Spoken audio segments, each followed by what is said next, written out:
Hola chicos, ¿cómo están? ¿Todo bien? Bueno, seguimos entonces con esta segunda parte de columna vertebral. Arrancamos directamente con la región lumbar. Bien, las vértebras vertebrales son en número de 5, ¿sí? Se van a encontrar ubicadas entre las vértebras torácicas y el sacro, ¿sí? ¿Cuál es el rasgo característico que tienen estas vértebras? El tamaño que tiene el cuerpo vertebral, ¿sí? Otra cosa también que es bastante interesante, ¿sí? Es el tema de las apófisis espinosas que tienen forma, ¿sí? Las describen como de hacha, ¿bien? ¿Cuál es la mayor de todas las vértebras lumbares? Y esto se correlaciona a lo que estuvimos viendo en la clase pasada cuando decíamos que el tamaño de las vértebras iba a ir de forma creciente, sobre todo desde T4 hacia L5. Entonces L5 va a ser la más grande, la que tiene el cuerpo más macizo, que además es más profundo en la parte anterior y tiene las apófisis transversas más robustas de todas. Entonces la más grandota de todas las vértebras, ¿cuál es? L5. Bien, en cuanto a las vértebras lumbares, ¿sí? Su cuerpo va a ser macizo, de forma arriñonada. Los forames vertebrales van a ser triangulares, al igual que lo iban a ser los de las vértebras cervicales, a diferencia que estos son más pequeños que los de las cervicales, pero siguen siendo en su diámetro general más grandes que los de las torácicas. A las torácicas les ganan todos, ¿sí? Ellas no hay chance de que en foramen vertebral les ganen a otra región, ¿sí? Las apófisis transversas, sí, van a ser largas, van a ser finas y tienen algo en particular, es que en su cara posterior van a presentar las que se llaman apófisis accesorias, que están prestando inserción al músculo intertransverso lumbar. ¿Me interesa eso? No, se los comento, como diciendo, bueno, ¿para qué está eso? Acuérdense, transversas, apófisis accesorias, ¿bien? Porque las apófisis articulares, estas que van a extenderse en sentido vertical, también van a tener unas apófisis, que en este caso se van a llamar mamilares, y que también están ubicadas en la cara posterior. En este caso, estas están dando inserción a los músculos multífidos y al intertransverso medial. De vuelta, ¿me interesa que ustedes recuerden estos músculos que tienen inserción? No, pero sí que se acuerden apófisis transversas, accesorias, apófisis articulares, mamilares, para que sí sepan que tienen estas dos, ¿sí? Condiciones nuevas que no habíamos visto en otras de las regiones. Bien, en cuanto a las apófisis espinosas, van a ser cortas, robustas, ¿sí? La robustez es como uno de los signos principales de la región lumbar. Corta, robusta, gruesa y ancha, y decimos que tiene forma de hacha. ¿Sí? Acuérdense en la imaginación, ¿sí? Acá venían riñones, venían hachas, ¿sí? Pero bueno, esas son las formas en que la mayoría de los libros de anatomía nos las describen. Bien, fíjense que acá en esta imagen podemos ver todos esos nombres que vimos en la diapo pasada, ¿sí? Vamos con los que ya conocemos. Tenemos acá, esta es la apófisis espinosa, esta es una vista superior que estamos viendo. Acá tenemos al pedículo, esto es el cuerpo vertebral, ¿sí? Justamente la cara intervertebral, ¿sí? Aquella donde va a estar cubierta por el disco intervertebral, ¿sí? Esto se llama epífisis anular, es otro de los lugares de osificación que hay a nivel lumbar, ¿sí? Tenemos el foramen vertebral, que tiene esta forma triangular, pero sigue siendo más chico que el de las cervicales. Bien, y acá tenemos esta que es acá, es la apófisis transversa, llamada en algunos libros apófisis costal, y estas que tenemos acá son las apófisis articulares, ¿bien? Y marcados ahí en verde y en celeste, la apófisis costal o transversa tenía la apófisis accesoria y la apófisis articular tenía la apófisis mamilar, ¿sí? Estas dos que habíamos nombrado en la diapo pasada. Acá tenemos dos adquisiciones de columna lumbar frente y columna lumbar perfil, ¿sí? De vuelta chicos, yo entiendo que estas son fotografías del libro, pero las tenemos para que ustedes tengan una idea de cuáles son los elementos anatómicos que uno tiene que poder reconocer en estas imágenes, ¿bien? Acá tenemos, y algo también importante en cuanto a lo que es la descripción de las imágenes, que si bien, por ejemplo, acá son adquisiciones de columna lumbar, no solamente estamos viendo a la columna lumbar en la imagen, estamos viendo las costillas, estamos viendo la cámara gástrica, estamos viendo las crestas ilíacas, el sacro. Entonces, ojo con eso cuando uno empieza a describir, ¿sí? Y además, esto de vuelta no es tanto para los que sean radiólogos, ¿no? Por el tema del diagnóstico, pero es algo fundamental cuando uno está haciendo el diagnóstico por imágenes, el tema de visualizar toda la imagen. No es que yo estoy viendo esta imagen y veo solamente la columna. Puede tener alguna patología o algo raro en las costillas y lo estoy viendo acá. ¿Por qué no lo debería de informar o no debería prestarle atención a eso? ¿Sí? Y eso para nosotros también es interesante poder verlo, porque quizás es el comentario que uno le hace al médico de guardia o un colega o un supervisor, si uno no quiere hablar directamente con el personal médico, cuando dice, che, me pareció que vi algo raro en las costillas. ¿Te parece vos que tenés un cargo mayor que el mío y tenés otra confianza con el médico de guardia? Quizás decirle que le puede pedir una parrilla costal a este paciente, porque me parece que lo que está viendo ahí puede ser una fisura, puede ser una fractura, ¿sí? Veo que está raro el fondo gástrico, ¿sí? No lo veo donde tiene que estar. Bueno, un montón de cosas que hacen a, de vuelta, visualizar completamente toda la información que estamos teniendo en la imagen. Bien, entonces fíjense que acá tenemos a las costillas, ¿sí? Esta es la número 11, acá tenemos la número 12, después podemos hablar de la 10 también. Acá tenemos gas, ¿sí? En lo que es la cámara gástrica, la costilla número 12, como habíamos dicho, ¿sí? Acá tenemos cuerpos vertebrales, esta sería L1, L2, L3, L4 y L5. Acá allá abajo empieza lo que es el sacro, fíjense que tenemos los forámenes sacros de los que vamos a hablar en un ratito. Por debajo, acá que se pierde información, tenemos el coxis. Y hacia los costados, articulación sacroilíaca. Y acá lo que tenemos es el ilio, ¿sí? De vuelta, en cuanto son las imágenes de las vértebras, teníamos las apófisis transversas, ¿sí? Teníamos articulaciones hígado-apofisiales, que acá las pueden marcar, pero en realidad para lumbar los perritos, ¿sí? Los vemos en las oblicuas. Bien, acá tenemos también las apófisis espinosas, bien, fíjense que acá estamos viendo, ¿sí? Bien en el centro de la imagen, bien, y tenemos también a los pedículos hacia los costados. Bien, después acá estamos viendo lo que sería una proyección perfil, ¿sí? T12, L1, L2, L3, L4, L5. Lo ideal serían las adquisiciones que siempre se vea por debajo y por arriba del área a radiografiar. De esta manera damos más referencia de posicionamiento y nos aseguramos de que no haya se perdido ningún tipo de información, ¿sí? De vuelta, esto tiene que ver mucho con qué tamaño de chasis estoy trabajando. No voy a pretender tener esta adquisición trabajando con un 24, ¿bien?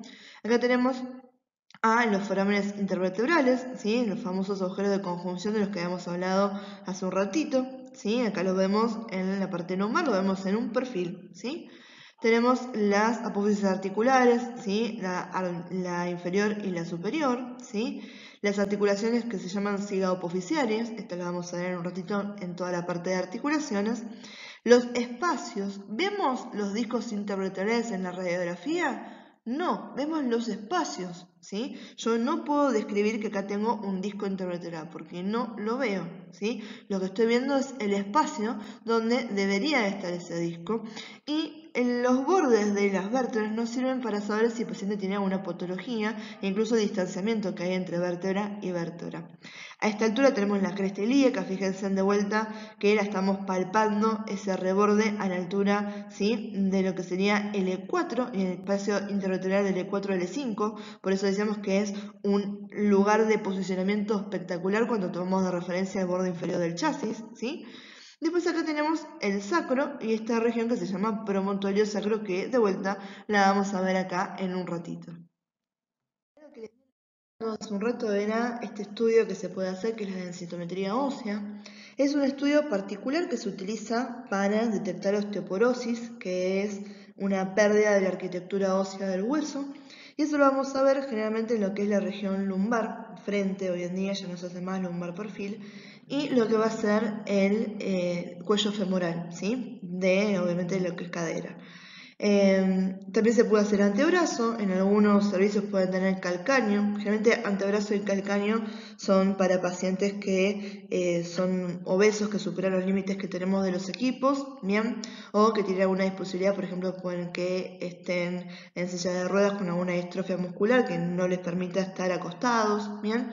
Entonces, bueno, son menos sensibles, pero también sirve. Antebrazo y los antebrazos es igualmente sensible que los otros, ¿sí? Pero calcáneo sobre todo sé que es medio raro en ese sentido. Entonces, bueno, acá lo que se toman son las primeras 4 vértebras lumbares. L5 queda descartada del análisis del estudio, ¿sí?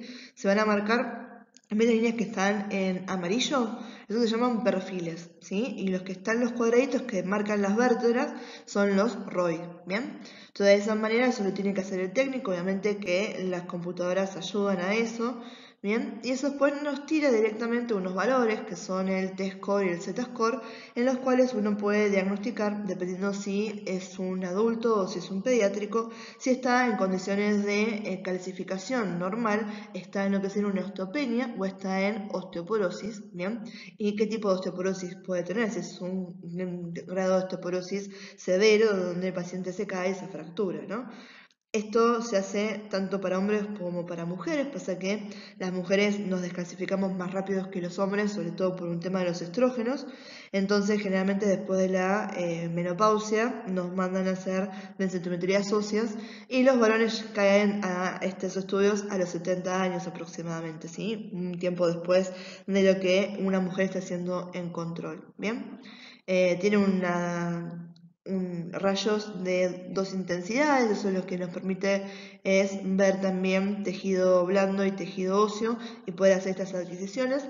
También se utiliza muchísimo lo que es densitometría ósea de cuerpo completo para pacientes que son VIH positivos o pacientes que están haciendo terapia sustitutiva hormonal, o sea que están transicionando de un género al otro.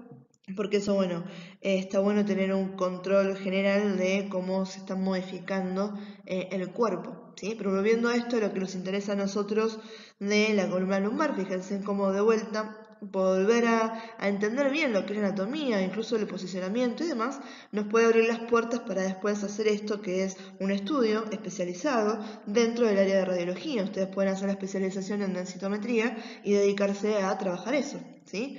Decimos que la densitometría ósea es el gold estándar, o sea, es realmente lo mejor que tenemos hoy en día para poder diagnosticar o valorar la osteoporosis, ¿sí? Fíjense, ahí tenemos un pequeño videito, ¿bien? De qué lento, ¿sí? Este pobrecito es un lunar, se la rebanca, pero es de haz de lápiz, o sea, quiere decir que cada vez que está haciendo la adquisición, después lo van a ver con el paciente, es una sola linita en la imagen. Hoy en día hay algunos que son más avanzados, que son de abanico, que terminan el estudio mucho más rápido porque en 3, 4 barridos ya llevan toda la adquisición de la columna lumbar.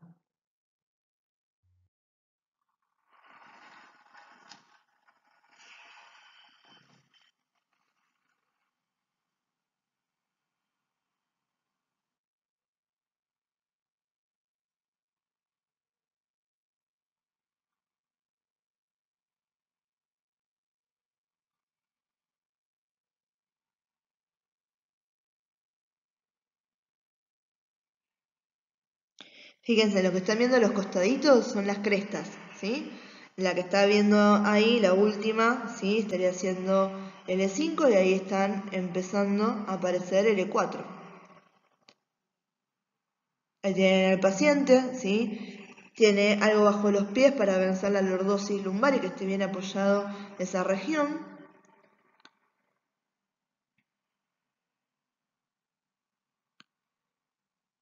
Y así continúa toda la adquisición, ¿sí? Generalmente, dependiendo de la edad de los pacientes, te pueden pedir solamente columna lumbar o en muchos te piden columna lumbar y también lo que va a ser el cuello de fémur, ¿sí?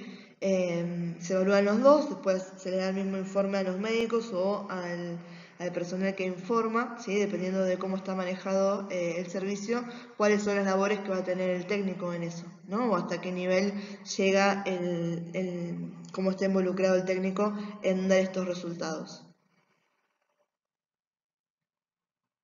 Bien, fíjense, ahí tenemos una vértebra, está empezando a salir la otra, y así cuando vemos ya las costillas, ahí ya podemos cortar la adquisición, ¿sí? Pues llegamos a T12.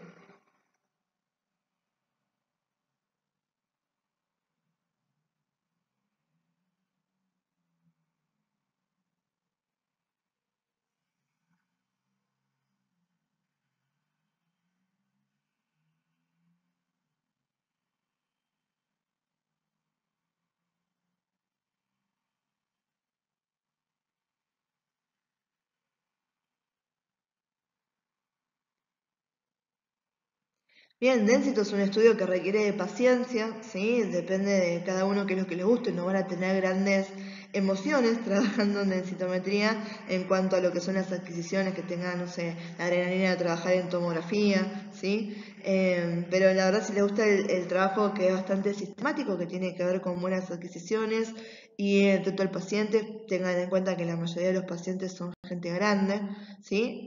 La verdad que es un lindo trabajo, a mí Densito me encanta. Bien, antes de hablar de la región sacrococcígea, a mí me gusta siempre ponerles este gráfico para que vean las diferencias que tenemos bien notorias entre las vértebras de la región cervical, la vértebra de la región lumbar y de la región dorsal o bien llamada torácica, ¿sí? Fíjense en estas diferencias que son bastante marcadas. Es una lástima que hoy en día, bueno, no podemos hacerlo con los huesos en real. Acuérdense que tienen las osteotecas para poder verlo y que cualquier cosa el cuatri que viene o más adelante que nos veamos tenemos la posibilidad de hacer revancha con todo esto y no se queden sin preguntar, ¿sí? Si nos encuentran a las profes de anatomía, si me encuentran a mí en el camino, me pueden decir, profe, ¿tiene un momento libre para ir al gabinete y para poder repasar todo esto? Y lo hacemos sin ningún problema, ¿sí?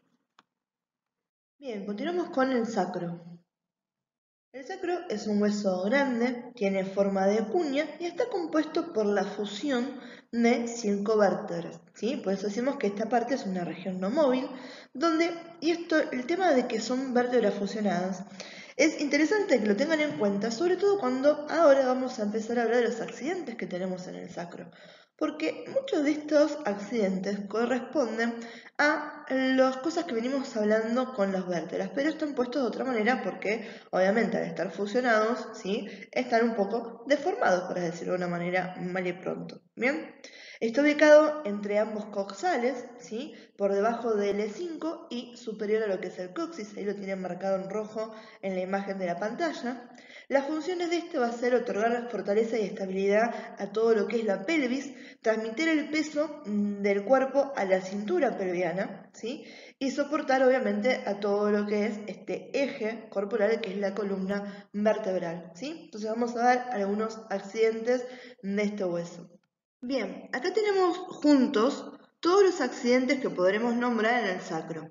Los vamos a nombrar acá, vamos a explicar qué son esos accidentes y en la siguiente diapo los podemos ver y marcar en un dibujo. Bien, tenemos el conducto sacro.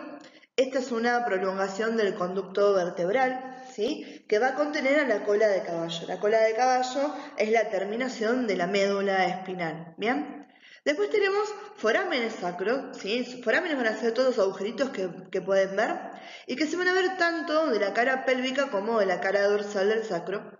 Y la diferencia entre estos dos es que los pélvicos van a ser más grandes que los dorsales. Eso también es una de las características que nos permite poner en posición anatómica a este hueso, ¿sí? Primero sabemos que está arriba que está abajo porque tiene un vértice y tiene una base.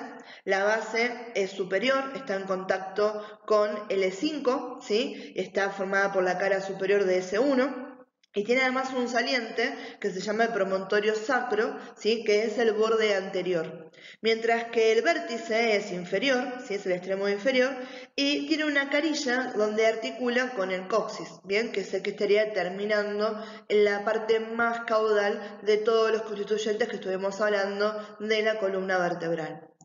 Hablando de ¿sí? El promontorio sacro, con respecto a el promontorio ¿sí? Y a L5, que era la última vértebra lumbar, tenemos un ángulo que eso se mide en un montón de proyecciones. Es interesante conocerlo, lo que es el ángulo lumbosacro, que tiene aproximadamente entre 130 y 160 grados centígrados, ¿sí? Ese ángulo lumbosacro nos está hablando de si hay algún tipo de patología en este nivel de la columna, ¿sí? Y se hacen proyecciones específicamente para ver el ángulo lumbosacro, que seguramente están viéndolos en técnicas. ¿Bien? Entonces, recién cuando hablamos de los forámenes sacros habíamos dicho que el sacro tenía una cara pélvica y una cara dorsal. Eso de vuelta nos sirve para ponernos en posición anatómica y como es tan importante vamos a ver que hay otras diferencias, no solamente el tamaño de los forámenes, sino que la cara pélvica va a ser lisa, va a ser cóncava y en ella vamos a poder ver 4 líneas transversas, donde lo que estamos viendo es las líneas de fusión entre las vértebras sacras. ¿Sí? Acuérdense que acá yo les había comentado que por ahí parece medio raro los accidentes que tenemos, pero si ya veníamos conociendo cómo estaba formada una vértebra, acá lo que tenemos son accidentes que derivan de la fusión de esas vértebras. ¿Sí? Entonces, en la parte de adelante voy a ver las líneas transversas, donde yo podría vislumbrar dónde terminaba una vértebra y dónde empezaba la otra, solamente que acá no tengo el espaciador que eran los discos intervertebrales. En la cara dorsal, ¿sí? En la parte dorsal de las vértebras que tenemos las apófisis espinosas, ¿sí? Y hacia lateral y también un poquito hacia atrás tenemos las apófisis transversas. Entonces vamos a ver que la cara dorsal va a ser convexa, ¿sí? Si es cóncavo hacia adelante es convexo hacia atrás, y va a ser rugosa. Y en esa rugosidad vamos a poder marcar 5 crestas que van a ser longitudinales. Vamos a poder ver la cresta, la que va a ser central, que esa me queda de la fusión de las apófisis espinosas. Vamos a tener 2 que van a ser intermedias, que va a ser la fusión de las apófisis articulares, y las 2 más laterales van a ser la fusión de las apófisis transversas. Entonces fíjense en que en la cara dorsal lo que estamos viendo es la unión de justamente las apófisis vertebrales que veníamos nombrando hacia rato. Después tenemos una cara lateral, ¿sí? Hacia el lateral, ¿con quién articula el sacro? Con los coxales, ¿bien? Entonces, ahí lo que vamos a tener, ¿sí? Es una superficie que se conoce como carilla auricular. Auricular porque cuando la han visto, ¿sí? Tiene más o menos forma de pabellón auditivo, ¿sí? Como si fuera de una oreja, y por eso se llama carilla auricular, ¿bien? Otras 2 cosas, sí, ahora les hablo del hiato, pero interesante, las astas del sacro, ¿sí? Esas están arriba, son las apófisis articulares, ¿sí? De S5, que van a estar ahí bordeándome lo que va a ser el hiato, que el hiato tiene una forma de U invertida y es la parte más abajo que vemos, ¿sí? Desde la parte posterior. Entonces, chicos, fíjense, esta que está acá es la cara pélvica y esta es la cara dorsal. Ven cómo esta es mucho más suavecita, pareciera no a la vista, que esta que es más rugosa. Porque ¿qué tenemos acá? ¿Sí? Fíjense, estas eran las líneas transversales que me estaban marcando los puntos de fusión entre cada una de estas vértebras. Y acá lo que tenemos eran esas líneas longitudinales que me estaban mostrando dónde se fusionaban las apófisis, ¿sí? La cresta lateral, digamos la cresta, ¿sí? La intermedia, y teníamos la cresta, ¿sí? La media, ¿sí? O la central, donde veíamos la unión de todas las apófisis espinosas. Acá tenemos, ¿sí? Las apófisis articulares superiores, ¿sí? Este es el conducto sacro, ¿sí? Fíjense que lo tengo acá. El conducto sacro termina acá en el hiato que está bordeado, ¿sí? Por las astas del sacro. Hacia abajo, ¿con quién articula? Con el coxis. Hacia arriba con L5 y hacia los costados con los coxales. Eso es lo que tenemos en referencia acá.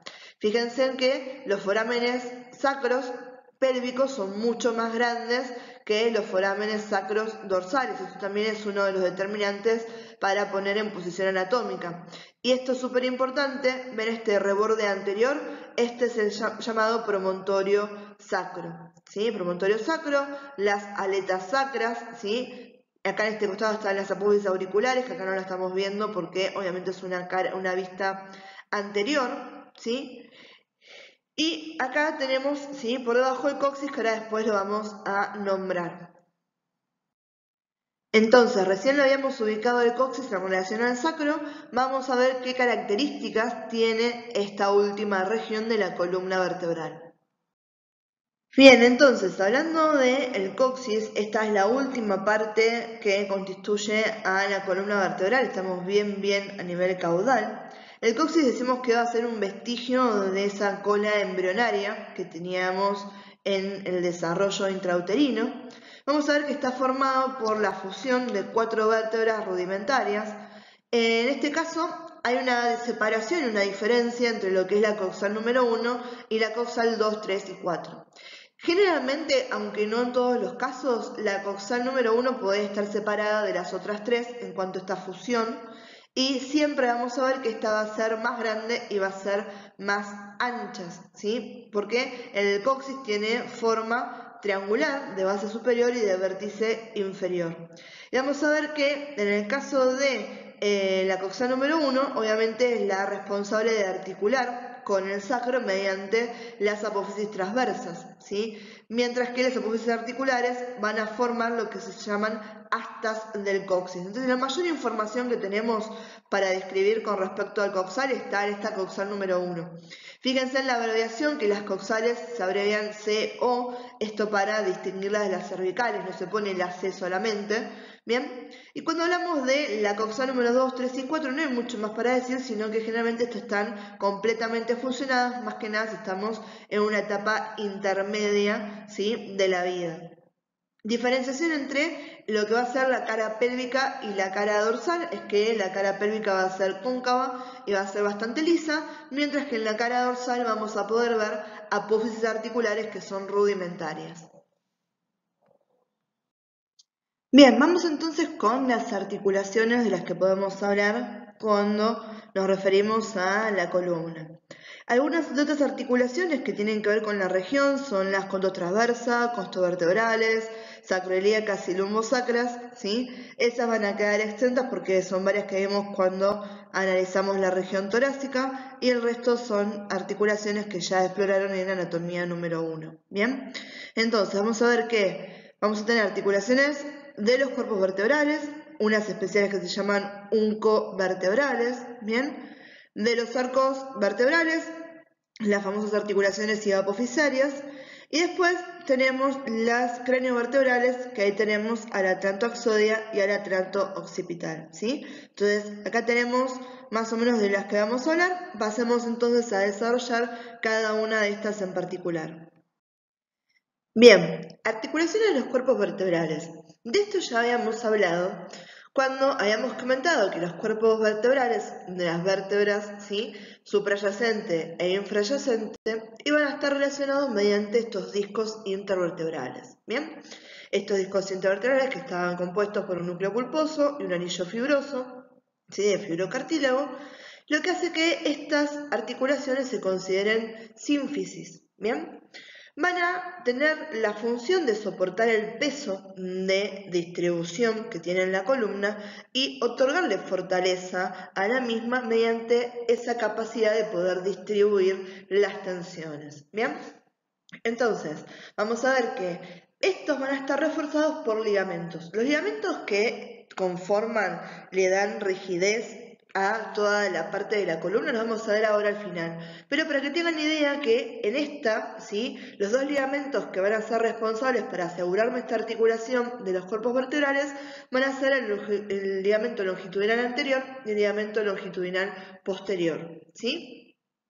Vamos a ver que en la región cervical, a la articulación de los cuerpos vertebrales le podemos decir de otra manera, ¿sí? Así que pasemos de diapositiva y empecemos con eso. Ahora, en la región cervical, estas articulaciones entre los cuerpos vertebrales tienen un nombre especial, ¿sí? Eso se debe a las características que tenían las vértebras cervicales. Y acá podemos hablar, ¿sí?, de articulaciones uncovertebrales. ¿Se acuerdan que estaban las apófisis unciformes? ¿Bien? Entonces, otro nombre pueden ser articulaciones de Luschka, las pueden encontrar de las dos maneras.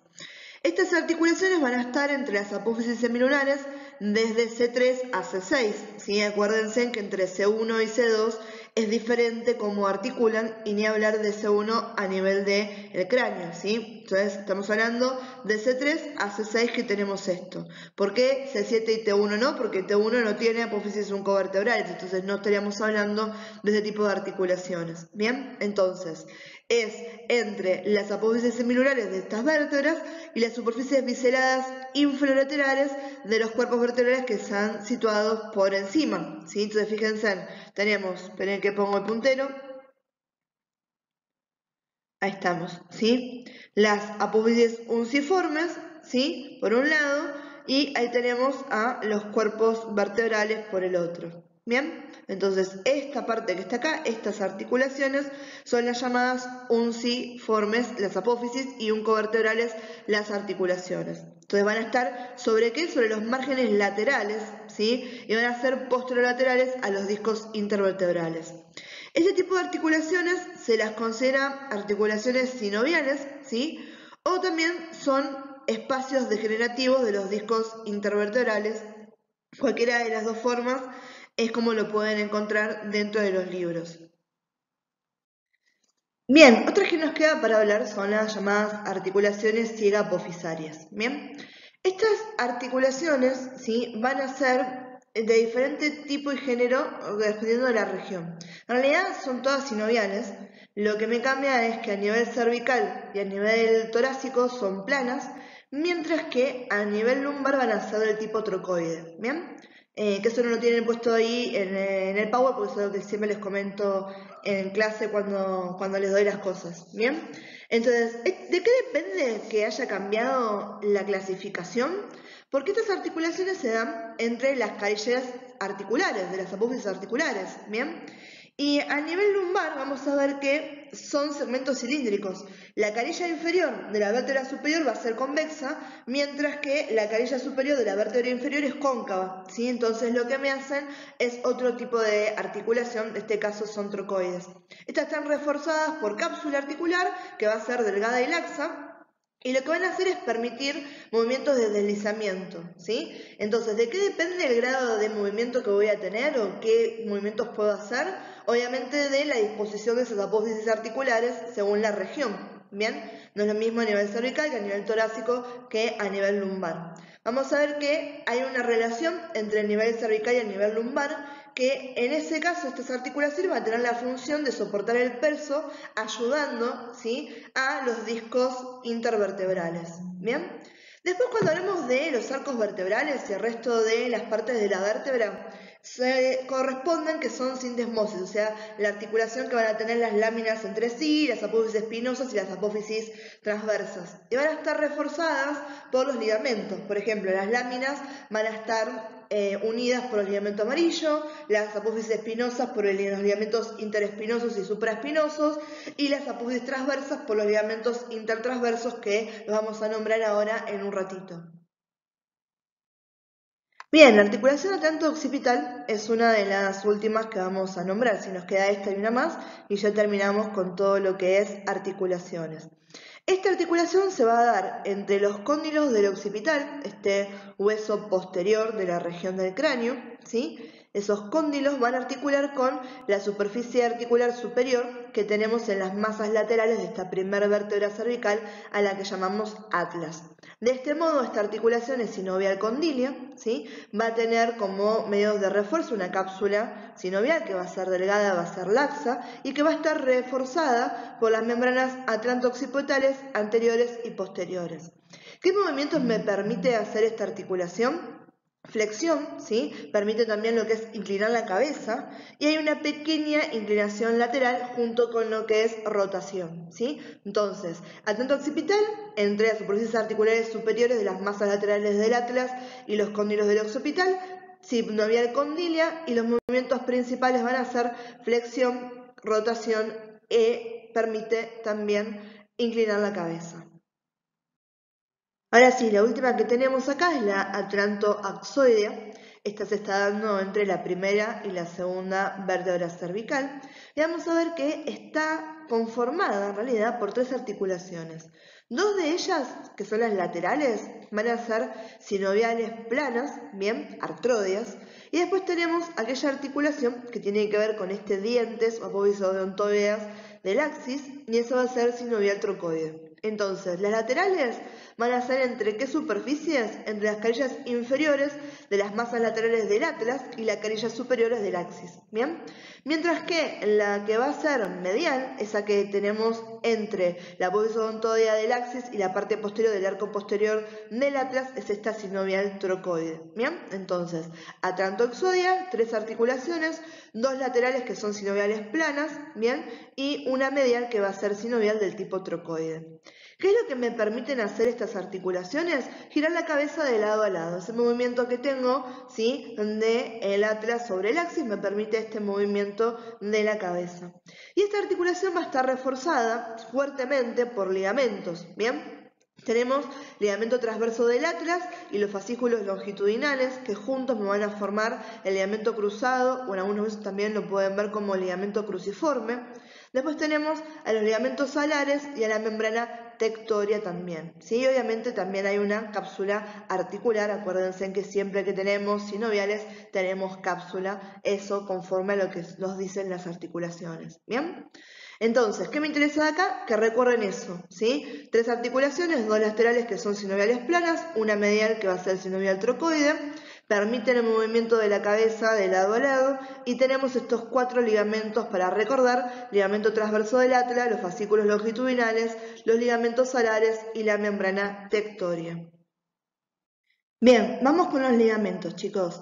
De ligamentos yo les voy a explicar cada uno de ellos con sus extensiones y demás, pero a mí lo que me interesa es que me los puedan nombrar y que los puedan identificar en una imagen, ¿sí? Entonces vamos a ponerle énfasis a esa imagen de resumen que tenemos al final de todo esto. Bien, como siempre, yo quiero explicárselos, quiero que esto le quede como material de consulta, pero no les voy a tomar en ningún momento que me puedan decir la extensión de cada uno de estos ligamentos, ¿sí? Sino que me interesa que los puedan nombrar y los puedan identificar en una imagen, que sepan que existen estos ligamentos y que están en relación obviamente con la columna.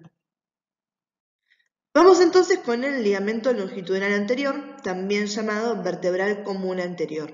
Este ligamento tiene su origen en un accidente del occipital, un área de este hueso del cráneo que se llama el occipital, al que se conoce como porción basilar.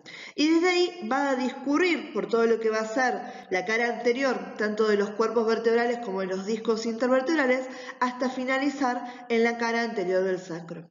Vamos a ver que la mayoría de los ligamentos tienen la función de sostener y limitar la capacidad de movimiento que tiene la columna para que no se sobreexija en sus movimientos. ¿Bien?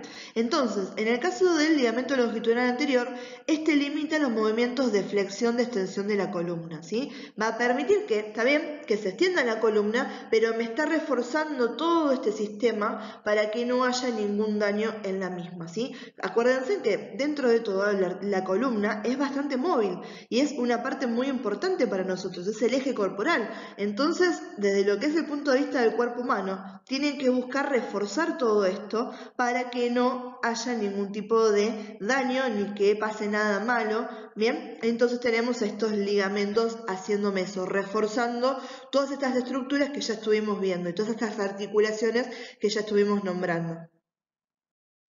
Vamos ahora con el ligamento longitudinal posterior, también llamado vertebral común posterior.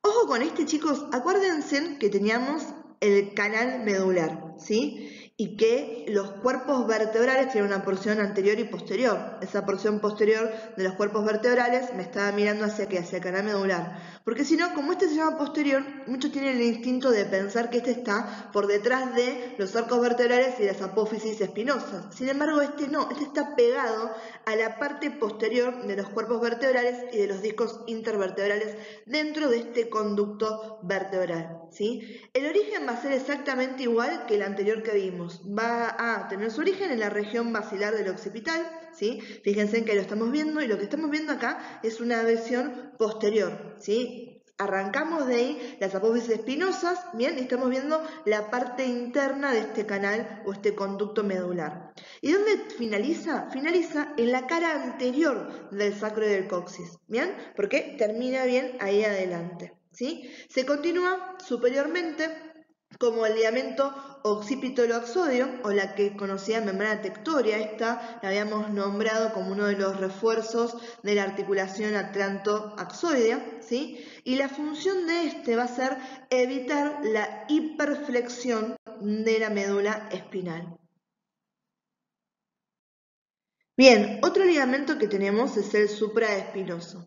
Este más o menos está buchoneando dónde va a estar. ¿Sí? Va a estar adherido en los extremos de las apófisis espinosas.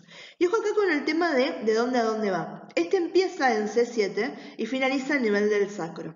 Me dice, pero profe, si tiene que ver con las apófisis espinosas y las vértebras cervicales, está bien, eran bífidas y todo, pero tenían apófisis espinosas, excepto, pobrecita, C1, que era una de las características que la volvía atípica. Bien, el tema es que a partir de C7 para arriba, hasta lo que va a ser la protuberancia y la cresta occipital externa, que son dos accidentes externos del hueso occipital, este ligamento se va a continuar con otro nombre, se va a llamar ligamento cervical posterior o ligamento nucal. Entonces, ahí decimos que forma un tobillo fibroso que tiene su origen en las apófisis espinosas de las vértebras cervicales, empezando en C7 y terminando en la protuberancia y la cresta occipital externa. Que es todo esto que están viendo acá. Fíjense, acá dice ligamento nucal, todo esto que está acá es ese tabique fibroso. Bien, fíjense que acá venía el ligamento interespinoso y como esto es una continuación de lo mismo, nada más que acá adquiere otro nombre.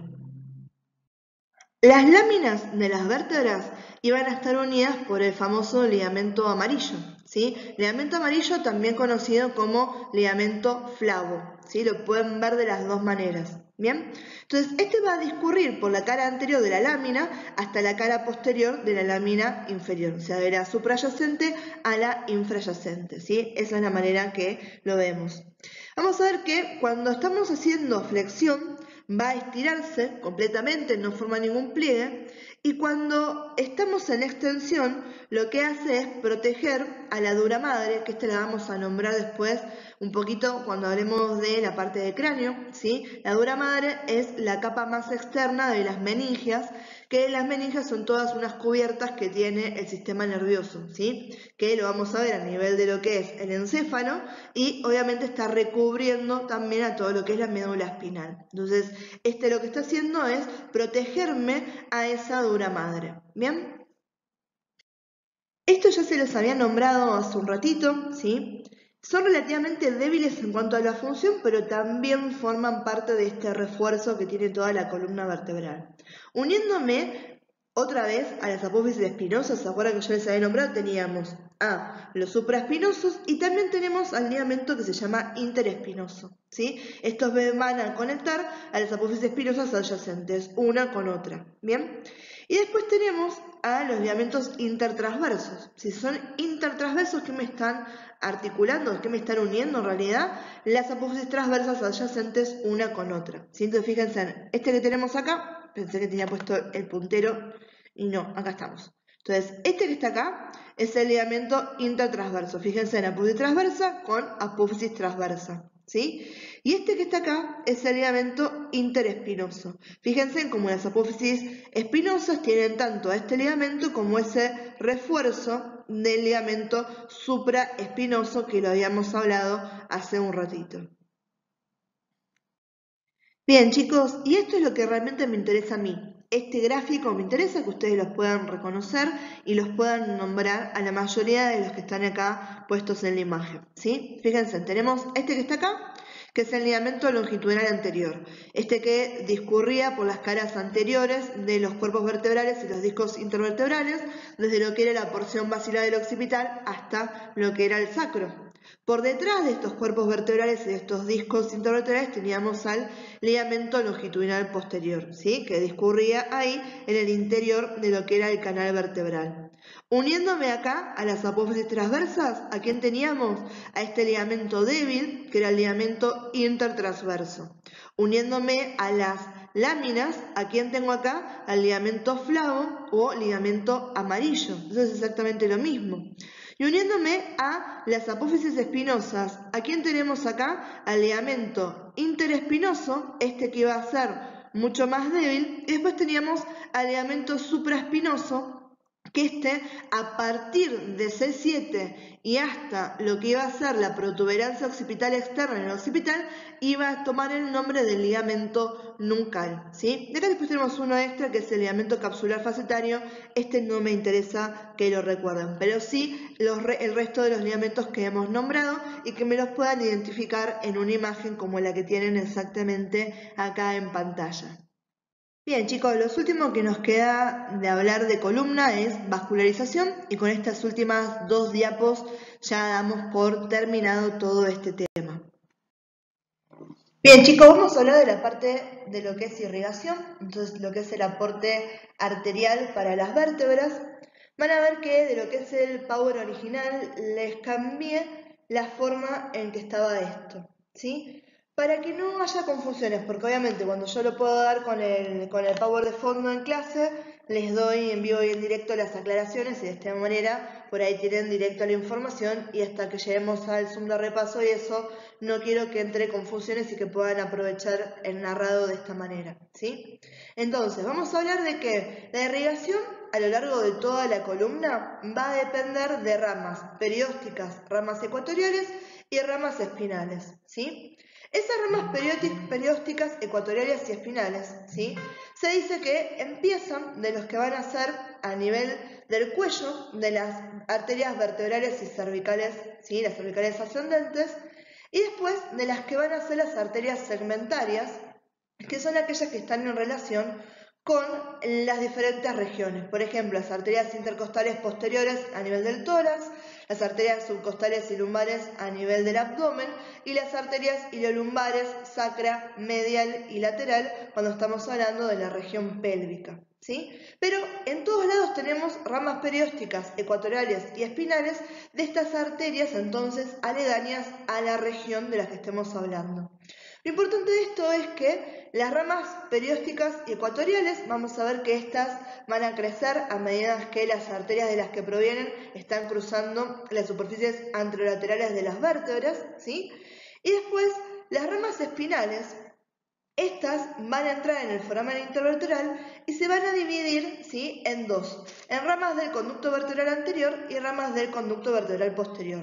Las ramas del conducto vertebral anterior me están dando todo lo que es el aporte sanguíneo para el cuerpo vertebral y las ramas del conducto vertebral posterior me están dando el aporte sanguíneo, ¿sí?, para lo que va a ser el arco vertebral. Después estas se siguen ramificando, ¿sí?, y se juntan también con pequeñas ramas que vienen de lo que es el conducto medular y están formando ahí los que son las arterias nutricias que me están nutriendo ahí justamente todo lo que es básicamente el cuerpo vertebral. Ahora, estas ramas espinales, ¿sí?, se continúan más allá grandes de estos que son estas dos ramas del conducto vertebral anterior y posterior y terminan cambiando de nombre llamándose arterias medulares o arterias terminales. Estas están yendo hacia la parte del conducto medular y hacia posterior, ¿bien? Y son las encargadas de irrigarme las raíces anteriores y posteriores de los nervios espinales, ¿bien? Entonces, para que esto nos quede bien claro, estamos hablando que a lo largo de todo lo que va a ser la columna van a estar surgiendo ramas periósticas, ramas ecuatoriales y ramas espinales de diferentes arterias que están en relación con las vértebras. Todo comienza a nivel ¿qué? A nivel cervical, ¿sí? Después tenemos, ¿sí?, los que son las arterias segmentarias, ¿sí?, que son las arterias intercostales posteriores, subcostales, lumbares, iliolumbares, sacral-medial y sacral-lateral, ¿sí? Entonces, importante de esto, las ramas periósticas y ecuatoriales, ¿sí?, me están irrigando ahí las superficies anterolaterales de las vértebras y después las espinales son estas que se van a dividir en esas ramas para el conducto vertebral anterior, para el conducto vertebral posterior, son las encargadas de irrigarme entonces el cuerpo vertebral y terminan continuándose estas ramas espinales como arterias ¿sí?, un poquito más grandes, ¿sí?, que son las ramas medulares o arterias terminales para todo lo que es la irrigación a nivel de lo que es la médula y los nervios espinales. Bien, chicos, vamos a hablar de drenaje y con esto ya estamos terminando todo lo que es esta sección, ¿sí?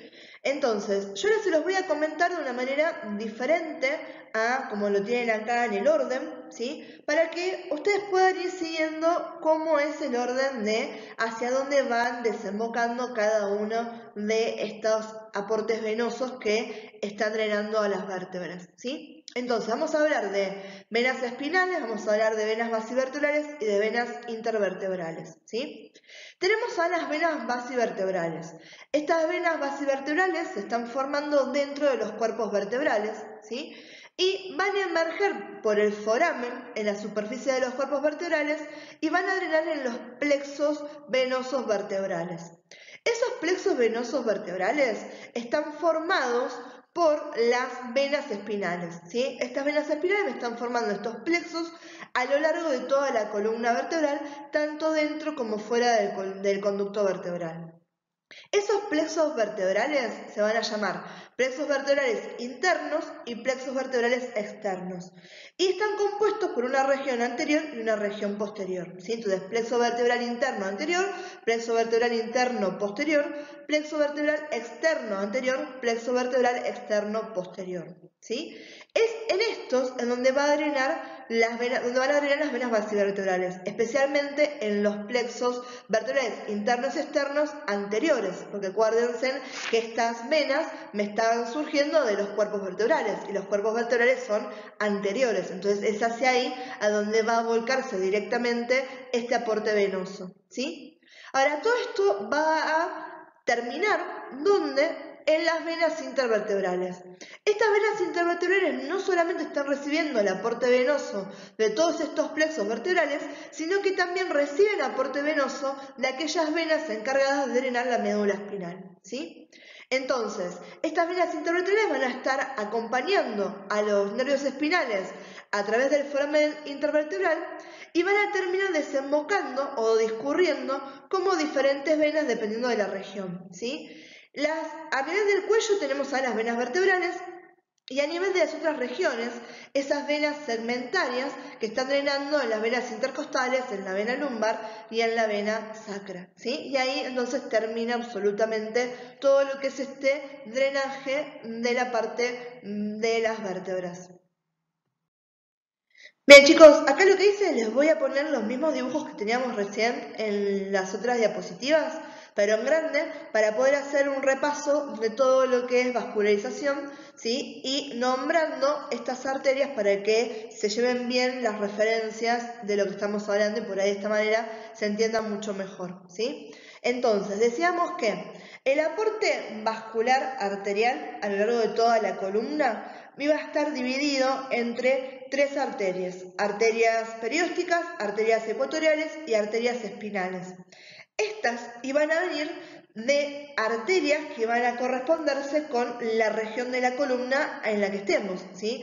Si estamos a nivel cervical, iba a ser el aporte de las arterias, ¿sí?, vertebrales y cervicales ascendentes. Si estábamos a nivel del tórax, de las arterias intercostales posteriores, a nivel del abdomen, de las arterias subcostales y lumbares, y a nivel de lo que era la pelvis, de las arterias ilolumbares y la sacramedial y lateral. ¿Bien? Pero ¿qué es lo que más me interesa a mí? Que le queden en claro esto, ¿sí? ¿Quiénes son las tres arterias que me están dando el aporte a nivel de lo que es bien cada vértebra? Arterias ecuatoriales, arterias periósticas y arterias espinales. Eso es lo que me interesa a mí. Después ahora yo les voy a comentar un poco más, pero eso es básicamente lo que quiero que les quede claro, ¿sí? Y que obviamente estas van a depender de diferentes arterias dependiendo de la región. Si no se les acuerdan, no importa, pero sí que sepan esa distinción, que no es que nacen todas de una sola, ¿sí? Que van a depender de dónde nacen, de la arteria que sea adyacente a la región que estamos describiendo, ¿sí?